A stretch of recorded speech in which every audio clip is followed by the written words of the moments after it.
So just kind of, walk us through just the emotions the past, I guess, week or so since the injury, and just kind of, figure out just what to do from here. Um, Super demoralizing at first. Can't lie. Uh,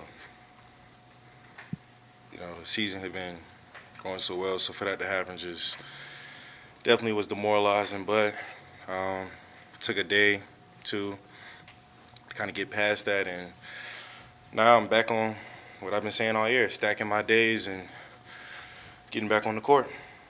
In the moment, was it that last play, or was there something that happened prior to that maybe you could going back and you could feel it, or was it just something that happened on that play when you went at AD? Definitely on that last play. When I went to Rise, that's when I felt it. Like I said, super frustrating, especially at that point in the game. Super frustrating. But my teammates, they handle business, and here we are in the playoffs. So that's still exciting. I'm excited for them, and hopefully I'll be able to return to the court. And just before the injury, what was the feeling that night? Getting 40. How the stakes of that game, doing it against that team. Just what was that feeling like that night? I was just kind of in one of them zones where I just wanted to win.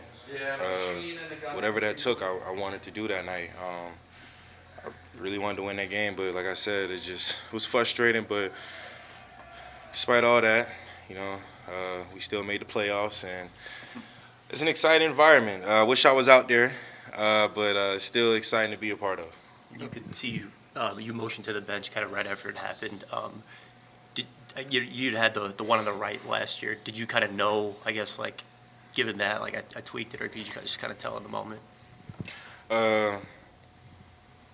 Look, since I did it to my right leg last year, I was able to tell instantly that it was something. Just didn't know exactly what it was, but I definitely was able to tell it was something in that area. Did you know it wasn't as bad, or did you know it was? You just knew something happened. I knew something happened, and no, I didn't feel nothing like how I did on the right side last year.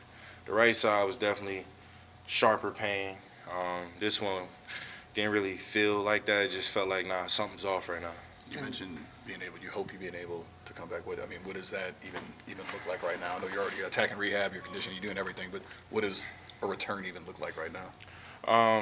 As I continue to rehab with the team, the more I pass tests, the quicker I'll be able to return. But I have to get back to a baseline and pass certain tests. And just what was that feeling like being in the building for game one, just that environment and just seeing the way the team performed?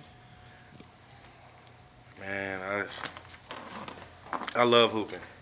I really love hooping. So, it was bittersweet for me. If I'm being honest, it was really bittersweet because the whole time I just kept envisioning myself out there, my impact on the game.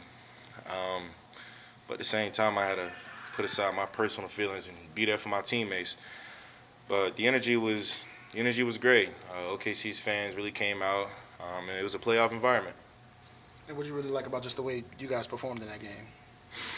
I felt like we executed everything we needed to defensively. Offensively, there were some things we can definitely clean up, but I feel good about where we are. Even though we lost, I feel good about where we are. And you talked about, just taking a day, getting back right, and you've spoken in the past about kind of the mental hurdles of getting over injuries and stuff like that. What's that like this time around, just figuring out how to deal with that and knowing how you dealt with it in the past? In the past it was tougher in the past because, nobody knew what I was going through, but everybody had an opinion on it, which was crazy to me. But with this, I got a great circle around me, my teammates, the staff, so it's not even close to that. To build on that, did it help this time knowing it's not as bad as it was on the right side? Like knowing, okay, I've already got that kind of first step ahead of me. Absolutely, that was definitely one of those kind of bittersweet moments. At least it's not like that. So just build off that. Was there anybody outside of your circle that reached out to you? I know there was a lot of people on Instagram, on Twitter, just saying Z was going off, but hope we get well soon. A lot of people reached out. I don't want to sit here and throw out names, but a lot of people reached out. People who actually genuinely care reached out. Is there a feeling right now like you see like in the tunnel as far as getting back this postseason? Does that feel like realistic, or even more realistic now than it was maybe a week That ago? is definitely realistic. It is absolutely realistic. But like I said, I gotta pass tests, get back to baseline, and hopefully I'll be out there. Some of the main points of emphasis today in practice. Really looking at some of our keys, keeping them out of transition defensively, making sure we finish possessions. I thought the second half they made a better effort to go after offensive glass, and just locking into some of our keys, some of our concepts, and we had a really good practice today. You guys went with 8 for the most part the other night. Is that obviously it's playoff time?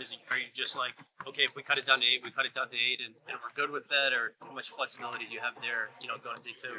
There's some flexibility, but we like our rotations right now. There's always room for a couple guys here and there, but you get down to this time of the season, it's really about trying to bump up the minutes for the main rotation guys.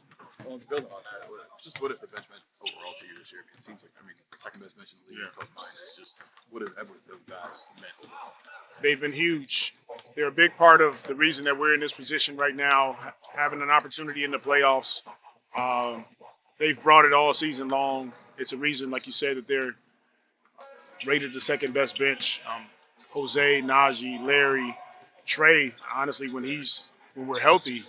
And so those 4 guys, and then you had Dyson, you had Hawk, that have contributed to wins. Matt Ryan, JRE, all of our guys have contributed to wins, and we wouldn't be here having this opportunity without our bench. Jose seems like a guy who, I know he brings the energy all the time.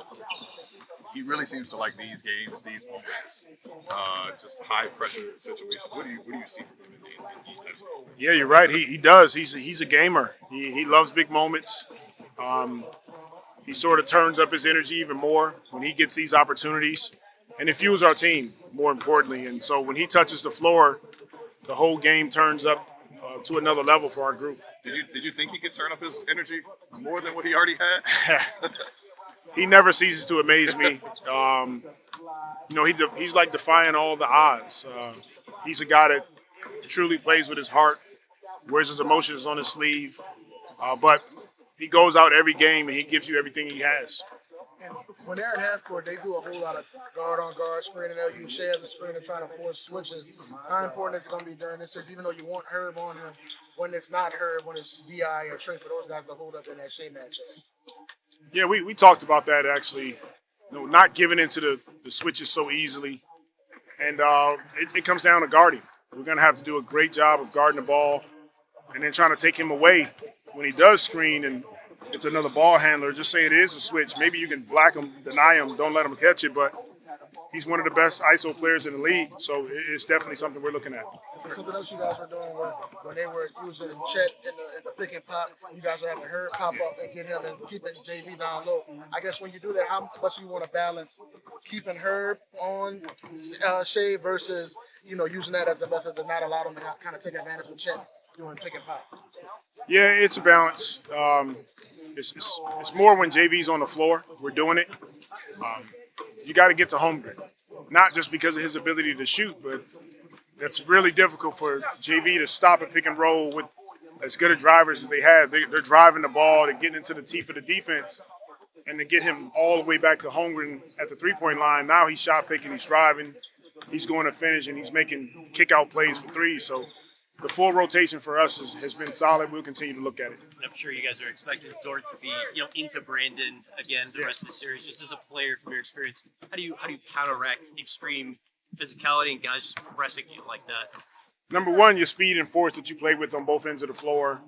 That negates his ability to be able to put his hands on you, becoming more of a screener for BI, screening, getting guys open. They have to honor a back screen or a back pick or any type of screen to get your teammates open. So those are two concepts right away that we're looking at adding and being more efficient. and you kind of spoke pre-game game one, just about coming to visit OKC and just checking out before you got into coaching. Was that like the year between you retired as a player and you got into coaching? It occurred that year. Yeah, it was. I retired from playing in Orlando. Don't remind me of the year. I don't know, 14, 15 around that time, and I kind of took a season off. Visited a couple organizations, and this was one of them. And how did you just have that relationship with Sam Presti where you reached out? Well, I visited Sam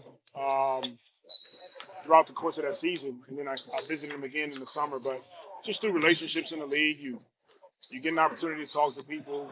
You develop a cordial relationship. You call him. Sam was great. Opened the doors, allowed me to come in and just kind of see how things were and see if it was something I wanted to do, and I'm grateful. And you always talk about, hey, we're building a program. Do you see any similarities between Oklahoma City and New Orleans where, I mean, if you're just honest, like you're just going to have to kind of develop your own talent to a certain degree and build that way? Any parallels there? It is. There's a few teams that's doing it. You know, Oklahoma, San Antonio is a team you think about. You know, you got to draft well. You got to develop the players that you have. Miami is kind of taking that approach. So there's a few teams that's doing it, and we're definitely along the same lines. Coach, this team is his ability to bounce back after tough losses, specifically on the road. How do you keep the group together in these times? Sometimes, like, okay, at a tough loss. They're such high character guys. They get it. They understand that there's highs and lows throughout the course of the season. This is the first game. It's on the road. They're at home. You know, they took care of business. They won a game on their home floor. You know, we had our opportunities, but we didn't take advantage of it, and now we get another one. What are you happy about some of the things y'all were able to do game one against Shea? Obviously, y'all throwing a whole bunch of bodies at him, doing different things. He got going a little bit late, but what do you like about what y'all did, especially in that first half? I think our physicality was great. Obviously, Herb is an all-world defender. You know, so that it always helps having him on our side. Najee did an awesome job as well, I thought. But I think just mixing up different coverages, you know, just a player like that, you know, he's so talented that if you show him one look the whole time, he's going to figure it out. So you got to mix things up and just try to keep him guessing. To that, what can you guys kind of do to kind of help Brandon get going and kind of free him up from Lou, who's basically doing the same thing? Yeah, again, you know, Lou is he's an unbelievable defender. You know, he's you know, you don't get that reputation by accident. So. You know, we got a few things that we walked over, and obviously, you know, if I were to sit here and, you know, delve into all the details, we wouldn't have the advantage tomorrow that we think we do. So, but we got some things that we ran over, walked through, and things that we think we can help spring BI and get Lou off his body a little bit. I think the league even like acknowledged pretty recently that they're just letting more context go. What's it just been like, you know, throughout the 82-game season, and now like the difference in just how it's called? Oh, this is basketball. I think last game it took me a half to react to, like, all right, to figure out like what are they going to call, what aren't they going to call, what are they going to let go, and then second half it was football, and I love it. Oh man, I love it. But you know, this is how basketball's supposed to be played. I feel, you know, obviously like the minuscule contact and stuff like that. Guys throwing their heads back aren't getting called as much, and even from watching the games last night, and every game going forward, it's made the games really fun and competitive. So, you know, I'm a fan of it. Yeah, I wish we could keep this all year long. And how different are they from other teams the way they constantly look at to get shape switches on the perimeter?